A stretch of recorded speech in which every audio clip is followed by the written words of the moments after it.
si rien ne change? Il faudrait 33 ans pour atteindre la parité dans les instances de décision. Il est temps d'aller plus vite. Accélérons le mouvement. Assises de la parité, le 28 juin 2022. Inscrivez-vous sur assise-parité.com.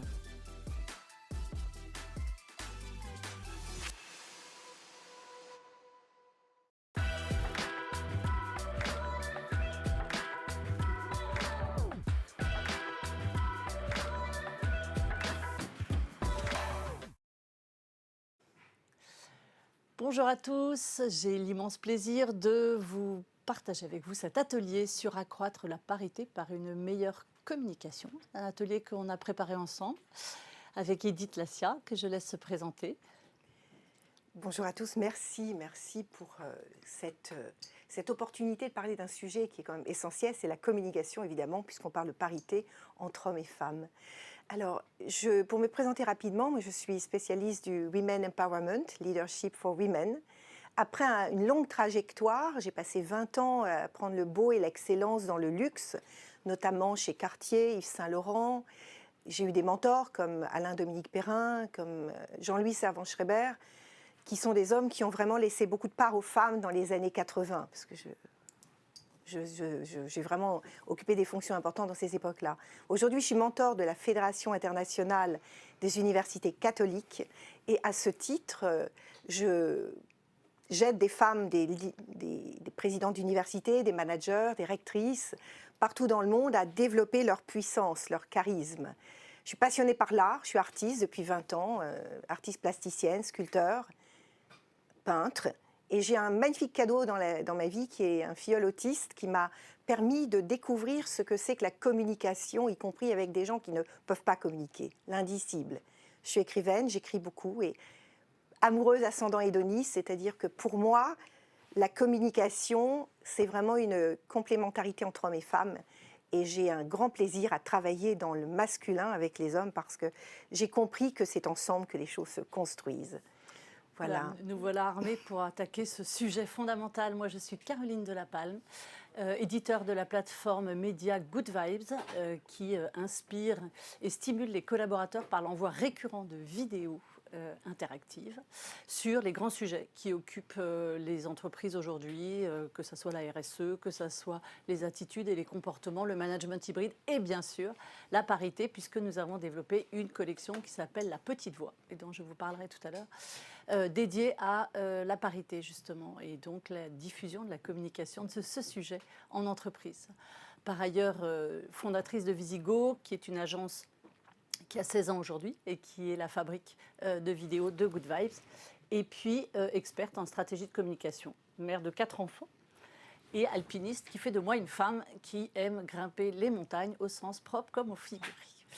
Alors, attaquons notre sujet.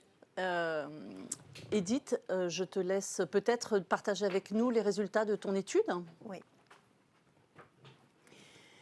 Alors, la semaine dernière, j'ai pris le temps de faire une enquête. J'ai eu j'ai eu 150 personnes qui ont répondu. Bon. Ici, on a le vote en une fois. Et la question était simple. C'est voyez-vous une différence de mode de communication entre hommes et femmes? Parce que quand on parle de communication, après tout, qu'est-ce qui nous dit que les genres communiquent différemment? Et j'étais très, très surprise de voir qu'en effet, 93% des personnes interrogées, et dans le deuxième vote, c'était rigoureusement pareil, pensent qu'il y a des différences fondamentales, que nous, les femmes, ne communiquons pas comme vous, les hommes. Et quand je suis descendue un petit peu plus dans la matière, il y a un certain nombre d'éléments qui sont apparus qui pourraient différencier ce qu'on pourrait considérer comme des différences de communication entre nous. Alors, je vais demander à la régie de nous passer une courte vidéo qui est très amusante et illustratrice de la façon dont on communique avec des hommes ou avec des femmes. Est-ce que vous pouvez, s'il vous plaît, nous passer la vidéo que je vous ai transmise sur « Et si on posait les mêmes questions aux femmes et aux hommes ?» Vous n'êtes pas stressé? Non. Si. Si? Ça va bien se passer. Hein. J'espère. Très beau costume. Ah oui, je vous remercie. Vous êtes très beau.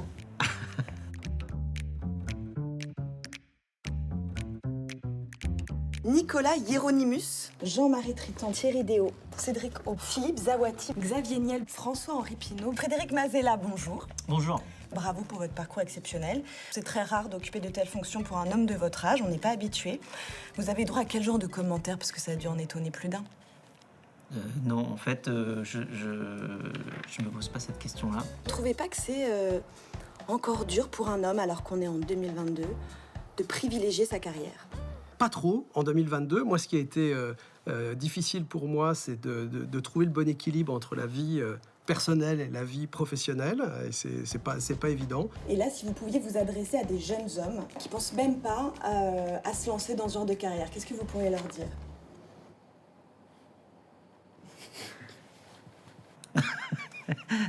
Je ne m'adresse jamais qu'aux jeunes hommes, je m'adresse aux jeunes gens.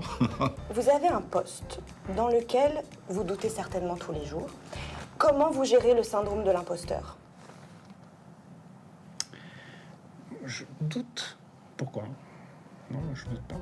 Vous êtes plutôt combatif et doux, créatif et doux, ou carrément agressif et doux? Je dirais que je suis combatif, créatif et doux.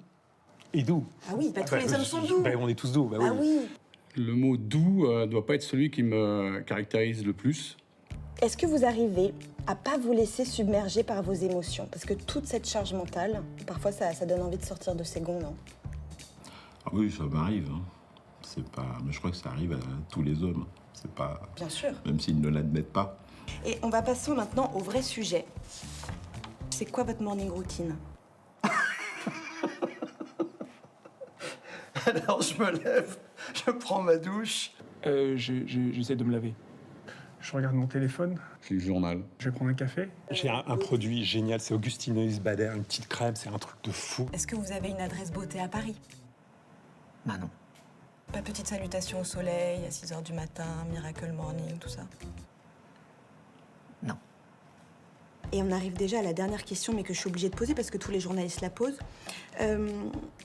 Est-ce qu'en tant que féministe, on vous reproche d'être trop agressif? Est-ce qu'en tant que féministe, on reproche d'être trop agressif? Ben, on vous la pose tout le temps, cette question. Ouais. On me reproche de ne pas être assez féministe, assez constamment féministe. Et on n'est jamais assez féministe. Je pense pas, je pense que ça fait partie de la personnalité. Je sais pas quoi répondre.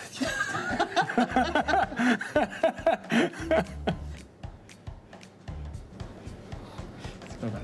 C'est la répétition, en fait, qui est un peu agaçante.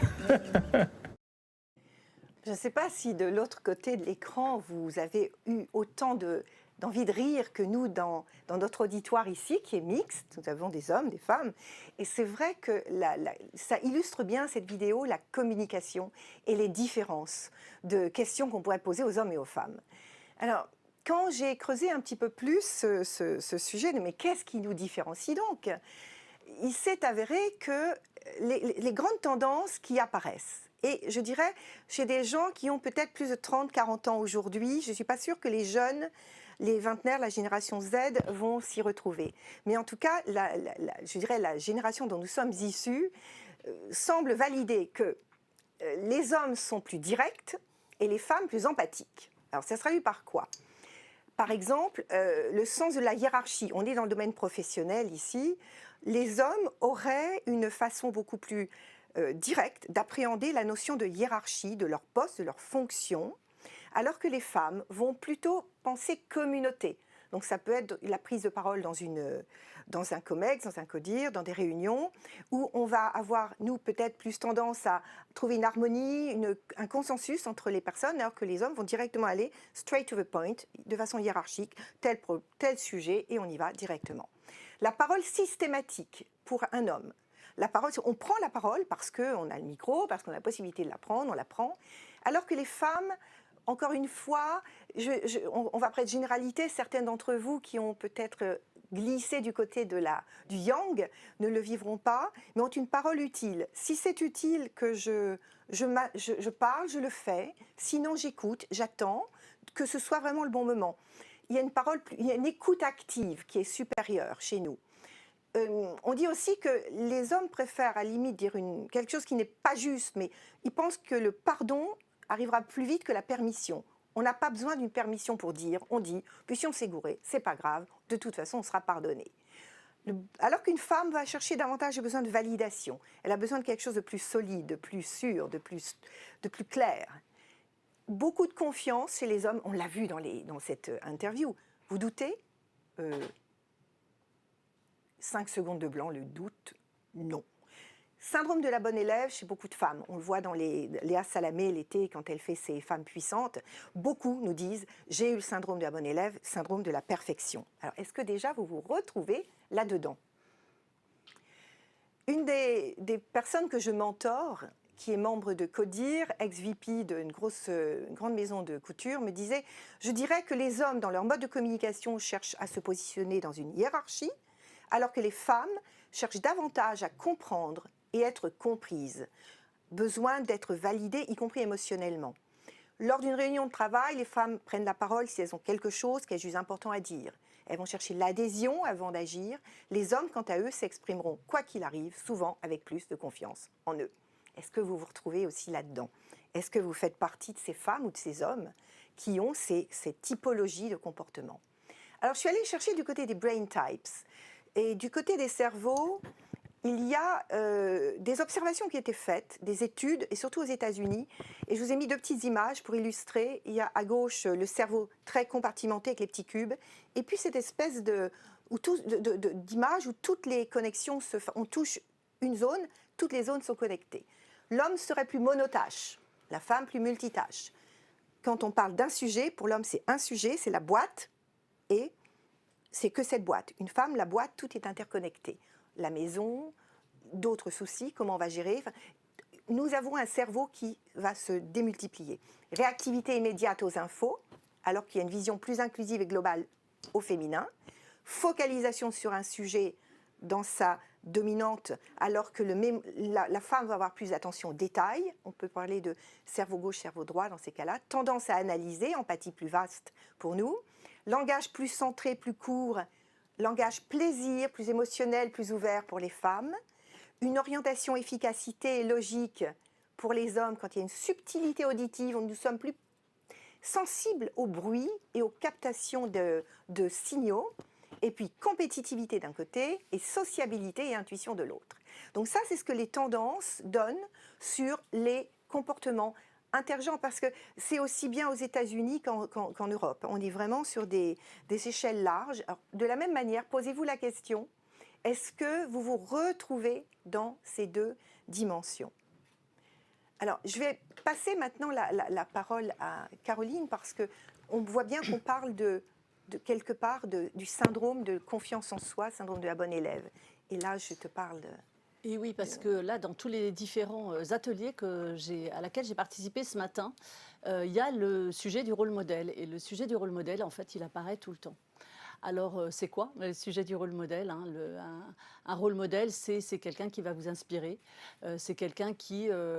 c'est certainement pas une idole, hein, mais c'est plutôt un guide qui va vous prendre par la main et puis qui va vous inciter à oser. Alors, pourquoi est-ce que ces rôles modèles peuvent avoir un impact?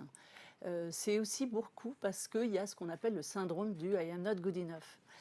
Souvent, et beaucoup d'études parlent de ce sujet, les femmes ou les énergies féminines, on va dire, se sentent pas au niveau où elles ont besoin de valider qu'elles ont bien tout ce qu'il faut en stock pour pouvoir attaquer un sujet, prendre un poste, changer de vie. Est-ce que bien je suis capable de le faire? Et souvent, elles se racontent une petite histoire à l'intérieur de leur tête, comme quoi, bah non, elles ne sont pas capables d'eux. Et ça, c'est un syndrome qui est terrible, parce qu'en fait, c'est une auto-limitation de la femme par elle-même. Donc, en discutant et en préparant cet atelier avec Edith, on s'est aperçu qu'il y avait 2 énergies pour répondre à cette question de communication qui est, on voit bien, une dimension intérieure et personnelle, individuelle, chez la femme, qui est de se réveiller. Hein. Et puis, il y a une dimension systémique. Et c'est vraiment les 2 sujets qu'on va aborder avec vous. Donc cette notion oser malgré ses peurs et ses croyances, ce qui vous fait empêcher d'y aller, c'est soit vos peurs, et les peurs, en fait, on en a tous, et soit vos croyances. Donc, quand vous étiez petit, vos parents vous ont dit que, votre famille vous a dit que, votre grande-tante, votre marraine, à l'école, votre maîtresse, voilà. Il s'est passé quelque chose et à un moment donné, eh bien, vos croyances vous empêchent d'y aller. Et ce qui se passe dans le rôle modèle et qui est intéressant, c'est qu'en écoutant des femmes qui ont dépassé leurs peurs et leurs croyances, on prend conscience que déjà, tout le monde a ses peurs et ses croyances. Et on ose, on a en fait c'est une question de courage. Alors moi, je voudrais vous parler de cette collection de vidéos qu'on a fait avec des femmes formidables, d'IWF, International Women's Forum, qui ont osé ouvrir cette petite voie. Donc c'est une série de témoignages de femmes qui, en toute simplicité et en toute authenticité, ont raconté un moment de leur vie où elles ont été confrontées à une situation. On leur a proposé un poste, elles ont fait une rencontre, ou même c'est carrément quelque chose qui... Enfin, il y en a une qui raconte, par exemple, qu'elle ouvre son placard et elle se rend compte qu'en fait, à l'intérieur de son placard, il n'y a que des vêtements d'hommes. Et qu'en fait, elle se déguise pour aller au bureau. Et qu'elle n'est pas elle-même. Donc voilà, c'est des moments où il y a eu un espèce de déclic, un déclencheur, il y a eu une situation et elles ont décidé d'y aller. Donc elles racontent leur peur, elles racontent ce qui s'est passé un petit peu dans leur tête, la petite voix qui s'est mise en marche, qui s'est mis et qui a commencé à leur raconter la petite histoire et puis ce qu'elles en ont fait. Alors ces rôles modèles, ils sont intéressants parce que ils apportent deux choses. La première, c'est qu'un rôle modèle, il faut qu'il soit accessible. Si votre rôle modèle, c'est Ben Johnson, vous n'oserez jamais courir. Donc, pour nous, les choix, c'est des femmes simples, c'est des femmes comme vous et moi, c'est des femmes dans lesquelles moi, je vais pouvoir me projeter en me disant, cette femme, elle me ressemble. Et si je peux, si elle y est arrivée, eh bien moi, je peux y arriver. Donc voilà, les rôles modèles, il faut les choisir, à mon sens, dans cette patte-là. Et donc voilà, c'est un petit peu ce que je voulais vous dire sur les rôles modèles. Alors, Edith, je te passe la parole sur les tendances parité, se libérer, se rejoindre. Oui. Alors, en effet, dans les mentorats que je fais maintenant depuis quelques années, je me rends compte que 9 femmes sur 10 viennent, qu'elles soient membres de COMEX, de CODIR, qu'elles soient créatrices de start-up ou au plus haut niveau, elles viennent toutes parce qu'à un moment, elles ressentent, et c'est vraiment ce que tu exprimes, ce syndrome de l'imposteur qui les freine. Et elles ont besoin de se libérer. Donc évidemment, les rôles modèles font partie de tous les chemins qu'on peut aller chercher pour libérer à l'intérieur d'elles-mêmes cette puissance qui souvent a été occultée.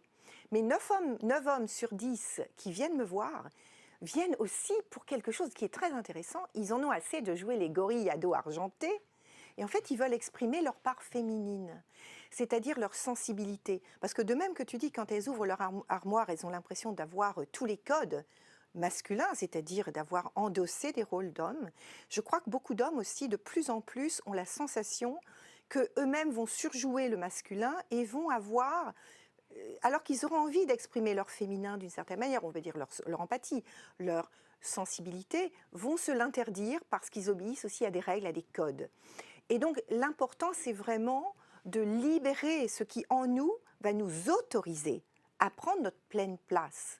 Et à partir du moment où, du côté aussi bien des hommes que les femmes, on va libérer cette énergie singulière qui est la nôtre, qui est une énergie de je m'autorise à mettre tous mes talents, tous mes dons au service de quelque chose qui fasse sens, parce que la notion de sens, de valeur est de plus en plus importante aujourd'hui. Et je pense que les 2 années de Covid ont encore plus accéléré, avec on voit la grande démission, cette notion de retour à qu'est-ce qui est essentiel aujourd'hui. Et à partir du moment où on va se libérer cette autorisation à prendre sa pleine place, on va pouvoir aller rejoindre l'autre dans sa dimension. Donc se libérer, c'est vraiment aller au travers du rôle modèle, comme tu le disais, et au travers de cette quête à l'intérieur de soi, de toutes ces croyances, de ces peurs qui nous ont freinés, pour les rendre au passé, c'est aller trouver notre zone de génie, notre zone de talent qui est inaliénable. Et oui, et c'est super intéressant ce que tu dis, Edith, parce que ça veut vraiment dire que c'est une affaire d'hommes et de femmes. Enfin, il n'y a pas que l'histoire de la femme qui s'auto-limite, où voilà, on sent que chez les hommes, il y a aussi cette volonté d'accéder à cette sensibilité, cette authenticité. Et ce que tu exprimais tout à l'heure, Caroline, c'est vraiment, en fait, c'est sortir d'un carcan. Il y a le carcan de l'éducation. Se libérer, identifier sa zone de génie et l'exprimer, c'est sortir des peurs, des formats, des croyances, comme tu l'as dit. Mais ça commence dans la cour de récré, ça commence dans notre enfance. Et en fait, j'aime beaucoup cette image parce qu'elle illustre qu'au fond de nous, dans l'adulte que nous sommes, il y a toujours un enfant intérieur. Il y a un enfant qui a subi un certain nombre de schémas directeurs, qui les a acceptés, qui les a fait siens, alors que ce n'est pas forcément ce dont il a besoin. Et souvent, on parle d'enfant intérieur blessé à enfant intérieur blessé, alors qu'il y a quelque chose d'intact au cœur de nous. Et un homme qui a été obligé, on ne pleure pas, on n'exprime pas ses émotions, on est dur, on est fort, ou une fille à qui on a donné d'autres injonctions, s'ils sont restés au niveau de cette intériorité qui les freine, s'ils sont restés fidèles à ça, ils vont avoir beaucoup de mal à communiquer entre eux, sauf à reconnaître chez l'autre que, ok, au-delà des formats, au-delà des croyances, il y a une véritable puissance qui peut se libérer, et chez l'un, et chez l'autre. Et je me souviens rapidement, quand j'ai commencé à peindre, mon peintre, qui prenait très très peu de personnes à l'atelier, m'avait dit « Mais vous voulez peindre quoi ?» Et est sorti de moi cette phrase étonnante « Je veux peindre le principe masculin qui est dans la femme, le principe féminin qui est dans l'homme. » Et en fait, je crois que ce jour-là, j'ai touché du cœur, sans m'en rendre compte, qu'on a cette complémentarité au sein de nous-mêmes. On est du yin, on est du yang, on est du masculin et du féminin. Et c'est par la libération de nos croyances et de nos peurs qu'on va réussir à libérer toute cette puissance. Donc on voit bien que cette histoire de communication, hein, du sujet de la parité, c'est aussi bien une histoire de femmes et c'est aussi une histoire d'hommes. Ouais. Alors, on est quand même en train de parler de culture. On est quand même en train de parler de culture d'entreprise et comment on va pouvoir justement faire travailler ce sujet à l'intérieur de l'entreprise, aussi bien chez les femmes que chez les hommes. Donc là, il y a beaucoup de chercheurs américains qui ont travaillé sur ce sujet. Hein. C'est quand même un sujet qui occupe depuis les années 50 un paquet de chercheurs américains. Et ils ont travaillé sur la qualité de la culture dans les entreprises. Parce qu'il y a beaucoup de gens qui parlent de culture de façon un peu superficielle, en disant « oui, moi j'ai une culture d'entreprise hyper forte ». Ben, ok, elle est forte, mais elle est bonne ou elle est toxique. Et là, je ne sais pas si vous avez suivi, mais il y a une étude du MIT qui est sortie il y a 2-3 mois qui disait que justement une culture toxique faisait beaucoup plus partir les talents, 10 fois plus partir les talents qu'une baisse de rémunération. Donc vous voyez qu'aujourd'hui, le sujet de la culture, ce qui va permettre aux femmes d'être elles-mêmes et ce qui va aussi permettre aux hommes d'être eux-mêmes, eh bien, elle est fondamentale. Donc travailler sur la culture, c'est travailler sur cette énergie un peu invisible, parce que c'est quoi une culture, hein? On ne peut pas la toucher, c'est comment on peut arriver à la qualifier. Et donc là, je vous invite à vous rapprocher sur tout ce qui est spirale dynamique. Donc nous, on a beaucoup travaillé sur ce sujet-là. Spirale dynamique, c'est, je vous ai mis ce petit dessin, c'est le fruit de 50 années de recherche qui ont réussi, en fait, de chercheurs américains qui ont réussi à classifier les différentes énergies en fonction d'une étude massive de toutes les formes d'organisation dans le monde. Aussi bien les Kogi de Colombie que le matriarcat africain, ainsi bien nos civilisations à nous. Et on réussit, d'itération en itération, à appliquer au monde du travail, à déterminer 5 grands levels de qualité d'organisation, en partant d'en bas, qui est vraiment le régime de la peur, du royaume du plus fort, de la méfiance, et puis petit à petit, en montant, et on se rend compte que les attitudes et les comportements, plus les attitudes et les comportements de qualité montent, et plus en fait la conscience, c'est lié à la conscience des personnes qui sont dans l'organisation. Donc on voit bien que le sujet de la communication, encore une fois on y revient, c'est individuellement comment je me comporte, attitude et comportement dans l'entreprise, mais c'est aussi comment se comporte le collectif et comment ce collectif peut monter d'un stade de peur où personne... Alors ça existe, hein, je ne sais pas si vous avez assisté, mais moi j'ai déjà assisté à des réunions où les gens ont tellement peur que personne ne parle. Parce qu'on a tellement peur de dire soit quelque chose où tout le monde va rigoler, soit... Enfin voilà. Donc ça existe dans le monde de l'entreprise. Et puis, vous passez petit à petit à un stade où vous êtes dans quelque chose de plus rationnel, les faits, rien que les faits. Et puis, au fur et à mesure que vous montez, eh bien, vous êtes dans la connexion. Donc, c'est-à-dire qu'on n'a même plus besoin de se parler, chacun est complètement focus sur l'objectif partagé et c'est une connexion mutuelle. Donc ce modèle-là, il est très intéressant. Une des théories aussi de ce modèle, c'est qu'on ne peut pas passer de la peur à la connexion. Il faut monter les marches les unes après les autres. Donc nous, on a développé notre approche Good Vibes. Elle est complètement ancrée sur cette spirale dynamique. C'est une approche systémique. Alors je veux bien qu'on lance la petite vidéo sur l'approche systémique pour vous expliquer un petit peu comment ça fonctionne. Donc voilà, vous avez un sujet. Une vidéo, c'est un thème et c'est un sujet qui va vraiment agir comme un stimuli, va amener le collaborateur à se poser des bonnes questions, lui donner envie de tester des nouveaux types de fonctionnement, l'expérimenter et donc toucher tous les gens autour de lui et petit à petit se diffuser à l'intérieur de l'entreprise. Et le fait d'envoyer la même vidéo au même moment à tout le monde à l'intérieur de l'entreprise fait que vous êtes en train de donner des inputs en termes de culture d'entreprise à vos collaborateurs. Donc ça, c'est une approche qui est très intéressante parce que vous voyez que le collaborateur, individuellement, il est touché et collectivement, il est touché également. Donc c'est quelque chose qui est aussi bien clé en main, parce qu'on a une banque de 150 à 200 vidéos. C'est interactif. Donc là, c'est intéressant parce que vous allez récupérer des datas. Je vous donne un exemple. On a un épisode qui s'appelle « Savoir dire non ». Eh bien, on a des entreprises dans lesquelles il y a des collaborateurs qui disent moi, je ne m'autorise pas à dire non à 80%. Et puis, on a des entreprises dans lesquelles qui disent nous, 80%, c'est vital. Bon, ça, c'est de la data que peu de DRH récoltent et qui sont quand même super intéressantes pour travailler justement la qualité de ce collectif.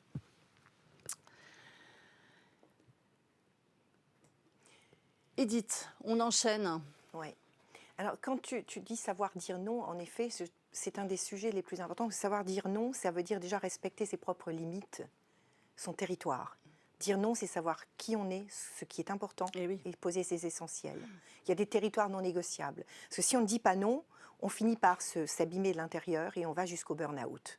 Donc ça, c'est vraiment très important ce que tu mentionnes.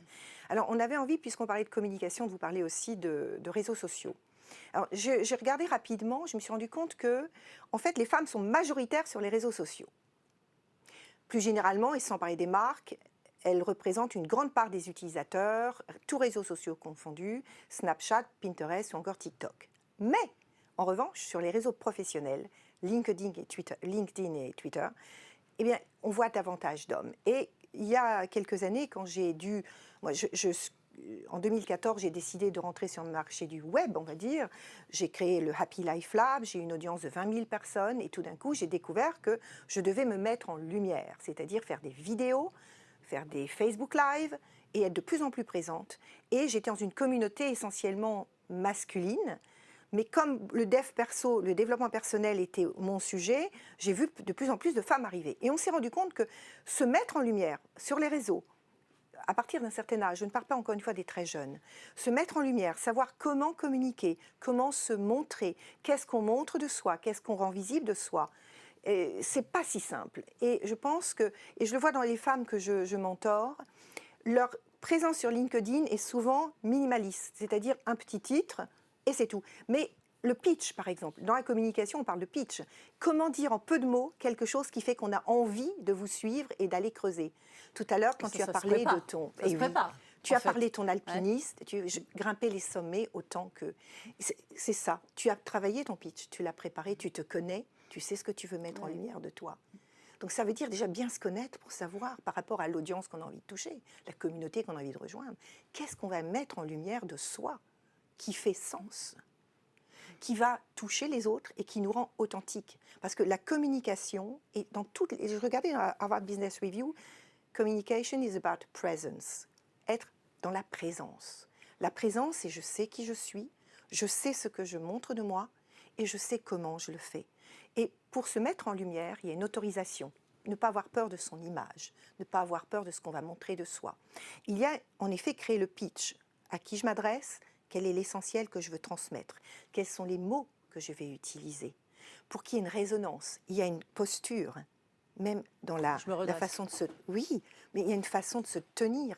Il y a le souffle, la gestion du silence. Donc, quand on veut prendre la parole et se mettre en lumière sur les réseaux, il est essentiel d'apprendre d'abord à se poser, à être dans son corps, à savoir, comme tu le fais très bien, tu prépares, tu sais exactement où tu veux aller, le message est clair. On a des milliers de choses à dire, il faut choisir qu'est-ce qui est pertinent. Et puis ensuite, par exemple pour LinkedIn, moi j'invite toutes les personnes que je mentor à faire des posts et surtout des articles, des sujets. Je dis, même si peu les lisent, quand on a envie de connaître exactement qui tu es, en allant voir ton profil, on va savoir quels sont tes vrais contenus, quelle est ta pensée, qu'est-ce que tu as de spécial, de désirable pour aller là où tu veux aller. Donc c'est ça, prendre la parole sur les réseaux sociaux, c'est quelle communauté je veux rejoindre, qu'est-ce que je veux mettre en lumière de moi, quelle présence je m'autorise et comment je vais pouvoir transmettre l'essentiel de l'essentiel au bon moment. Et ça, c'est du temps aussi, hein. C'est du temps et ça s'apprend. Seul, c'est très difficile. Tu vois, rien que la slide qu'on a faite toutes les deux avec nos 5 vies de femmes, finalement, mère, professionnelle, passion. Moi, la mienne, j'ai mis des années avant de la construire comme ça, parce que j'avais tellement de choses à raconter. Puis à un moment, je me suis dit, si les choses étaient simples, qu'est-ce que dans ma simplicité, j'ai envie de transmettre d'essentiel, qui fasse sens pour les autres? On ne communique pas que pour soi. On communique, comme dit Jacques Salomé, c'est un ruban. Il y a l'émetteur et le récepteur. Ouais. Pensez à l'autre, cette écoute active, cette authenticité. Ça, c'est important. De toute manière, je pense que l'authenticité, ce qui est sûr, c'est qu'à partir du moment où on est soi, on a une force qui renverse les montagnes et qui crée l'adhésion. Ça, c'est sûr. On le voit quand les gens nous racontent quelque chose et qu'ils ne le sont pas. Il y a comme une espèce de communication non verbale qui se met en place. Et on se dit, c'est bizarre, ça ne me fait pas oui ce qu'il est en train de dire. Donc oui, tout à fait. Alors, le dernier sujet de communication dont on voulait parler avec vous, c'était le sujet du mentorat. Voilà. Alors, le sujet du mentorat, moi, je voulais juste partager avec vous une expérience que j'ai vécue chez Naval Group, qui était absolument incroyable, de marraine. Alors, il se trouve que IWF, on a créé un petit groupe de marraines et Naval Group a mis en face de nous des jeunes femmes à haut potentiel. Donc, chacune avait sa filleule. Et on a discuté ensemble. Alors, la conversation était complètement informelle. Rien n'est remonté chez Naval Group. On a juste intervenu de façon complètement spontanée avec chacune nos filleules. Et alors, ça s'est fait en plus pendant le confinement, ce qui fait que au début, on ne s'est jamais rencontrés. Et un profil, alors moi qui suis marketeuse et journaliste, donc rien à voir avec le profil de l'avion de chasse qu'on m'avait mis en face, qui avait fait Centrale, un espèce de CV digne de très ingénieur. Et donc, ces deux personnalités qui se sont rencontrées et on a eu un échange et des échanges et une relation qui s'est créée, alors au début en visio, Covid oblige, absolument extraordinaire. La parole était complètement libérée. Ça, c'est vraiment la grande force du mentorat. C'est que, comme il n'y avait aucun débat, moi, je n'étais pas à l'intérieur, elle savait que ça resterait entre elle et moi. Donc, il y a eu une espèce de one-to-one complètement informel, absolument assez touchant. Moi, j'étais assez même surprise de la capacité que nous avons eue toutes les deux à nous connecter et à échanger des choses très personnelles. Et puis, petit à petit, au fil du temps, on s'est attachés l'une à l'autre. Il se trouve que cette jeune femme avait des grosses questions sur sa vie de mère, l'équilibre entre sa vie professionnelle et sa vie personnelle. Moi, je suis mère de 4 enfants, donc j'ai une petite expérience de ce que c'est que de monter une boîte, d'avoir été en entreprise et de manager quand même les 4 piou-piou à la maison. Et puis, en plus, j'ai un mari très agité, donc ça fait un petit peu triple couche. Et c'est vrai qu'on a pu adresser ces sujets qu'on n'ose peut-être pas forcément adresser quand on est dans une entreprise, aller parler à son boss de ses problèmes perso à la maison, etc. Je ne sais pas. Est-ce qu'elle s'est sentie? Est-ce que ce n'est pas senti? En tous les cas, j'ai trouvé intéressant en termes de progression individuelle et le fait de l'avoir déployé à plusieurs. Donc, on était plusieurs marraines et chacune avait sa filleule, même ses filleules, parce qu'il y en avait même quelques-unes qui en avaient plusieurs. il y a eu ce déploiement un peu systémique à l'intérieur de l'entreprise. Et les autres, quand on a fait le bilan de l'opération avec Naval Group, eh bien le bilan était extrêmement positif. Les jeunes femmes avaient vraiment toutes exprimé d'énormes envies, besoins, et à quel point ça avait été riche pour elles en termes d'échanges. Et moi, je continue. Alors, il se trouve que ma filleule, entre-temps, a quitté Naval Group, mais je continue à être en contact avec elle. Donc, c'est quelque chose qui va continuer à vivre dans le temps. Et j'adore quand elle m'appelle. C'est extra. C'est super sympa. Voilà. Edith, est-ce que tu veux rajouter quelque chose sur ce sujet? Je rebondirais juste sur ton expérience de Naval Group parce que je me suis rendu compte, par exemple, dans les présidentes et rectrices d'université que j'ai accompagnées pendant ces 4 dernières années, c'est que le fait qu'elles puissent adresser des sujets personnels et se mettre un peu à nu entre elles, ça leur donne une sensation d'abord de légitimité, de complétude. Et le fait d'être ensemble et de pouvoir parler de façon totalement authentique de soi, ça libère la vraie puissance. Parce qu'on se rend compte que, je me souviens de cette universitaire qui était indienne, qui était plus en retrait avec la présidente d'une université américaine. Quand la présidente d'une université américaine a commencé à parler de façon très simple de son histoire, elle venait d'Amérique du Sud, toute cette migration, cette difficulté qu'elle a eue, c'est qu'elle a osé montrer sa vulnérabilité, toutes les autres, par effet de contamination, se sont dit, mais si elle a traversé tout ça pour être là, c'est que tout est possible. Et ça croise à la fois le rôle modèle et la notion de mentorat et de partage. Parce que souvent on se sent seul dans ces problématiques. Et quand on voit que d'autres, y compris des gens qu'on voit comme ayant réussi mieux que soi, ont les mêmes problématiques, on se dit donc tout est possible. Mais nous, c'est ce qu'on voit, dans La Petite Voix. C'est ça qui est ultra intéressant dans tous ces témoignages, c'est quelles que soient les situations, à chaque fois, les femmes, elles expriment des peurs et elles expriment du courage. Oui. Et c'est, en fait, on a toutes peur. Et c'est normal, à la rigueur, si on n'avait pas peur, c'est qu'on serait inconscient, quelque part. La peur, c'est quand même un sentiment, qui est une émotion qui est complètement normale. Et donc le sujet, c'est vraiment d'arriver à le dépasser. Donc voilà, sur ce sujet communication, ce qu'on voulait partager avec Edith, c'est qu'il ne peut pas y avoir, à notre sens, soit une démarche systémique, soit une démarche individuelle, c'est vraiment les deux. C'est vraiment accompagner les femmes individuellement pour qu'elles puissent devenir plus elles-mêmes et même s'exposer sur les réseaux sociaux de façon vraiment plus ancrée. Et c'est dans leur authenticité et leur simplicité. Et puis, en même temps, travailler la culture autour d'elles, dans lequel justement, qui va porter ce mouvement personnel, individuel, travailler cette culture, leur montrer des rôles modèles, mettre du mentorat, voilà, donner de l'inspiration pour que, voilà, au quotidien. Et puis après, il faut du temps. Il faut du temps parce que, on le voit, hein, là, on est au troisième assise de la parité. On voit bien que le sujet, il faut lui donner du temps parce que le changement, c'est du temps et plus le changement est important et plus il demande du temps. Voilà. Edith, est-ce que tu avais un mot de la fin? Oui, que tu voulais partager avec nous. Le mot de la fin, je terminerai sur notamment la parité. Moi, je suis mariée depuis 35 ans avec un ancien patron d'entreprise. Maintenant, il est en retraite. Mais on a passé 3 mois avec un écrivain chez nous. Et au bout de 3 mois, quand il est parti, il m'a dit « Je peux vous dire quelque chose. À vous deux, il ne manque rien. » Et c'est pour ça que je l'illustre par cette photo où on est tous les deux, on marche sur la plage, où Christophe s'est mis dans mon pas. Parce que c'était pour un film qui présentait tout mon travail. Et il m'a dit après, tu sais, je me suis mise dans ton pas pour que ça soit en harmonie.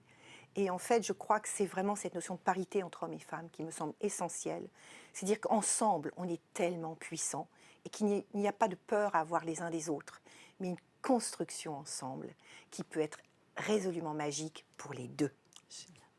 Ça sera le mot de la fin. Est-ce que vous avez des questions ici dans l'assistance? Non? Eh bien, alors à ce moment-là, on vous rend l'antenne. À bientôt.